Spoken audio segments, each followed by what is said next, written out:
My channel. ಇವತ್ತಿನ ವಿಡಿಯೋದಲ್ಲಿ beauty ಸ್ಪಾಂಜ್ನ ಯಾವ ಥರ ಯೂಸ್ ಮಾಡಬಹುದು, ಡೈರೆಕ್ಟಾಗಿ ಯೂಸ್ ಮಾಡ್ಬೋದಾ ಅಥವಾ ಯಾವ ಥರ ಪಿಗ್ಮೆಂಟೇಷನ್ ನಿಮಗೆ ಸಿಗುತ್ತೆ ಅಂತ ಕೂಡ ನಾನು ಇವತ್ತಿನ ವಿಡಿಯೋದಲ್ಲಿ ತೋರಿಸ್ಕೊಡ್ತಾ ಇದ್ದೀನಿ. Please stay tune. ಸೊ ಮೊದಲನೇದಾಗಿ ನಾನೊಂದು ಬ್ಯೂಟಿ ಸ್ಪಾಂಜ್ ತೊಗೊಂಡಿದ್ದೀನಿ ಆ್ಯಂಡ್ ಫೌಂಡೇಶನ್ ಜೊತೆಗೆ ಬ್ರಷ್. ಏನಕ್ಕೆ ಅಂತ ಅಂದರೆ ನಿಮಗೆ ಡಿಫ್ರೆನ್ಸ್ನ ತೋರಿಸ್ಲಿಕ್ಕೋಸ್ಕರ. ಸೊ ಬ್ಯೂಟಿ ಸ್ಪಾಂಜ್ ಯಾವಾಗಲೂ ನೀರಲ್ಲಿ ಕಂಪ್ಲೀಟಾಗಿ ಡಿಪ್ ಮಾಡಬೇಕು. ಸೊ ಕಂಪ್ಲೀಟಾಗಿ ಈ ಥರ ನೋಡ್ತಾ ಇದ್ರಲ್ಲ, ಸೊ ಕಂಪ್ಲೀಟಾಗಿ ನಾನು ಡಿಪ್ ಮಾಡ್ತಾ ಇದ್ದೀನಿ. ಸೊ ನೋಡ್ತಾ ಇರಲ್ಲ, ಇದರದ ಒಂದು ಸೈಜ್ ನೀವೇ ನೋಡ್ತಾ ಇದ್ದೀರಾ ಯಾವ ಥರ ನೀರನ್ನ ಅಬ್ಸರ್ವ್ ಮಾಡ್ಕೊಂಡಿದೆ ಅಂತ. Just I remove the excess water. ನಿಮಗೋಸ್ಕರ ಇನ್ನೊಂದು ಸರಿ ನಾನು ಡಿಪ್ ಮಾಡಿ ತೋರಿಸ್ತೀನಿ.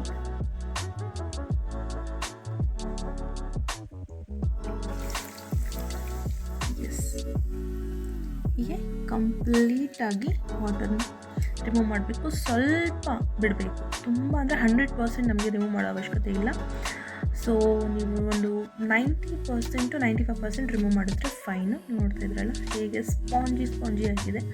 ಫೌಂಡೇಶನ್ನ ಡೈರೆಕ್ಟಾಗಿ ಡ್ರೈ ಸ್ಪಂಜಿಂದ ದಯವಿಟ್ಟು ಯೂಸ್ ಮಾಡಿಬಿಡಿ. ಯಾವಾಗಲೂ ಈ ಥರ ವೆಟ್ ಮಾಡಿ ಎಕ್ಸಸ್ ವಾಟರ್ನ ರಿಮೂವ್ ಮಾಡಿ then you can use it. So let me show you the foundation.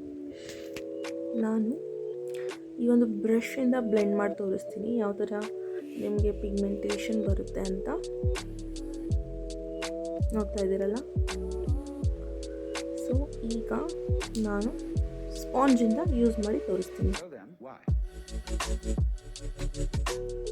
Completely blend ಮಾಡಬೇಕು. ಸೊ ನಿಮಗೆ ಡಿಫ್ರೆನ್ಸ್ ಗೊತ್ತಾಗ್ತಿದೆ ಅಂತ ಅಂದ್ಕೊತೀನಿ. ಬ್ರಷಿಂದ ಮಾಡಿರೋದು ಕಂಪ್ಲೀಟ್ಲಿ ಲೈಕ್ ಲೈನ್ಸ್ ಥರ ನಿಮಗೆ ಕಾಣಿಸ್ತಾ ಇದೆ. You have to blend it more. But ಸ್ಪಾಂಜಿಂದ ಬ್ಲೆಂಡ್ ಮಾಡಿರೋದು ನೋಡಿ ಲಿಟ್ರಲಿ ಸ್ಕಿನ್ ಥರ. ಸೊ ಇದನ್ನು ಕೂಡ ನಾನು ಬ್ಲೆಂಡ್ ಮಾಡಿಬಿಡ್ತೀನಿ. ನೋಡಿ, ಜಾಸ್ತಿ ಮಾಡಿಲ್ಲ. ನೋಡಿ ಲೈನ್ ಆಲ್ಮೋಸ್ಟ್ ಹೋಯಿತು. ಸೊ ಫ್ರೆಂಡ್ಸ್, ನೋಡಿದ್ರಲ್ಲ ಡಿಫ್ರೆನ್ಸ್ ಬಿಟ್ವೀನ್ ಸ್ಪಾಂಜ್ ಮತ್ತು ಬ್ರಷ್. ಸೊ ಈ ಒಂದು ವಿಡಿಯೋ ನಿಮಗೆ ಇಷ್ಟ ಆಗಿದೆ ಅಂತ ಅಂದ್ಕೊತೀನಿ. ಇಷ್ಟವಾದಲ್ಲಿ ಲೈಕ್ ಮಾಡಿ, ಶೇರ್ ಮಾಡಿ, ಸಬ್ಸ್ಕ್ರೈಬ್ ಮಾಡಿ. Thank you so much.